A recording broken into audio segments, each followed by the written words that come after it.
Şimdi Kürt coğrafyasında uzun bir süredir savaşın farklı özel savaş yöntemleriyle yürütüldüğü bir gerçek.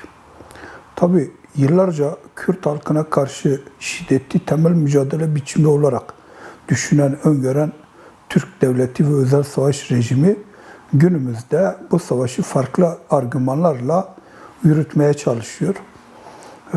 Bu savaşı yürütürken özellikle de farklı özel savaş yöntemleriyle sonuç alabilmek için ciddi anlamda toplumun farklı kesimlerine bir yönelim var. Özellikle de 21. yüzyılda bu yönelimleri biz toplum kırımı olarak tanımladık, öyle niteledik. Gerçekten de amaç burada toplumun kırımı. Bir toplumsal kırım amaçlanıyor buradan. Kadının kırımı, gençliğin kırımına dönük bir strateji var. Tabii bu politik bir stratejidir. Bir boyutu küreseldir. Diğer boyutu özellikle de özel savaş rejimlerinin karakter olarak geldiği yer anlamında değerlendirilmelidir. Kürt coğrafyasında da son 10 yılda bu strateji geçirilmeye çalışıldı. Kürt coğrafyasında başta kadın ve gençlik olmak üzere bütün toplumsal kesimleri de bu özel savaş stratejisiyle ciddi anlamda bir yönelim var. Başta Ahmet olmak üzere Kürt coğrafyasında bununla ilgili ciddi anlamda da sonuç alındığı gerçekliğiyle karşı karşıyayız. Yani toplumun kanayan bir yarası olarak nitelenebilir bu yara. Ciddi anlamda toplumsal yozlaşmaya yol açan, toplumsal çürümeye yol açan, toplumsal bölünmüşlüğe sebebiyet veren, toplumu kendisine, bireyi de içinden geldiği topluma ve çevresine yabancılaştıran bir özellik taşımakta.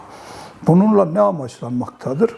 Bununla yıllardır kendi değerleri üzerinden kendisini örgütlemeye çalışan Kürt toplumunun örgütlü yapısı dağıtılmaya çalışılmakta.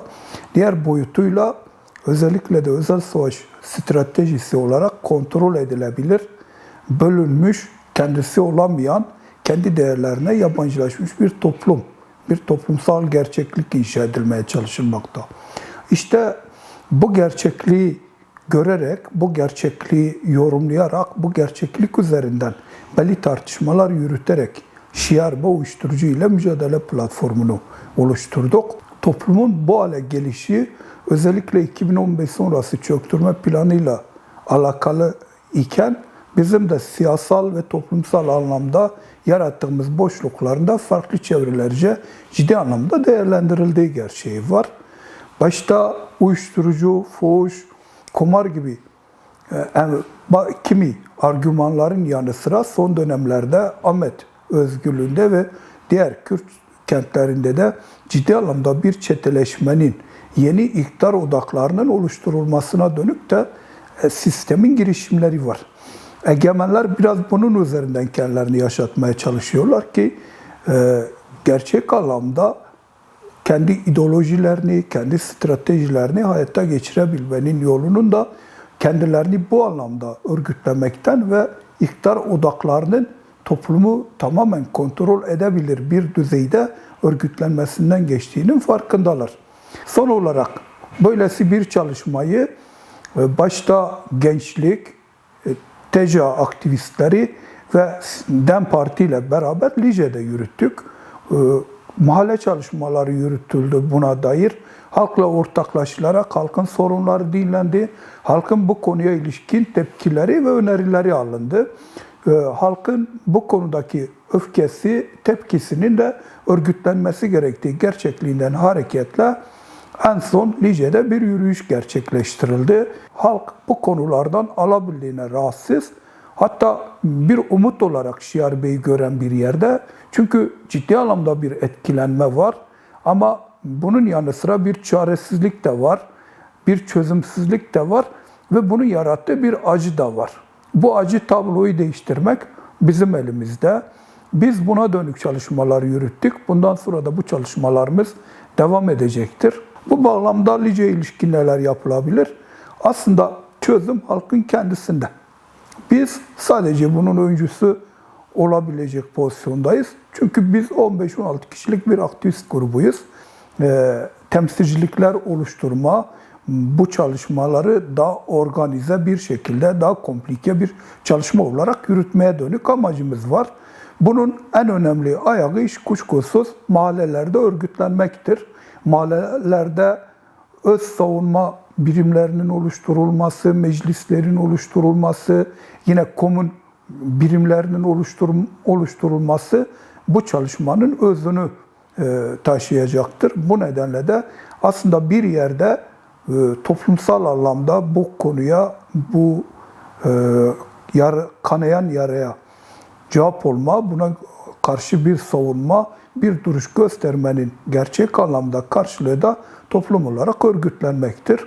Aslında yönelimler bizim kolektif kimliğimize yönelimlerdir.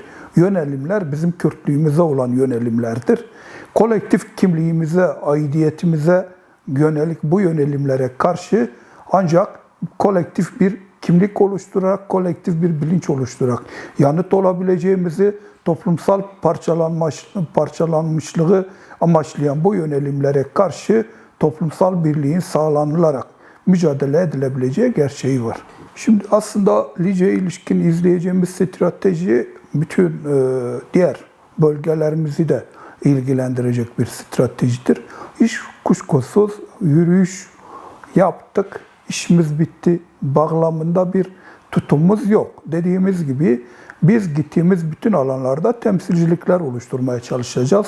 Bu temsilcilikler üzerinden toplumu örgütleyerek hem kendi öz savunmalarını yapabilecekleri hem toplumsal farkındalık oluşturabilecek çalışmalar yürüteceğiz. Bunun eğitsel boyutundan tutun, öz savunma boyutuna kadar, örgütlenme boyutuna kadar birçok farkındalık çalışması yürütmeyi amaçlıyoruz. İkinci bir şey, yerel yönetimlerimizle de ortaklaşarak daha çok sosyal aktivitelerin olabileceği, sosyal aktivitelerin gelişebileceği çalışmalar yürütmeyi düşünüyoruz.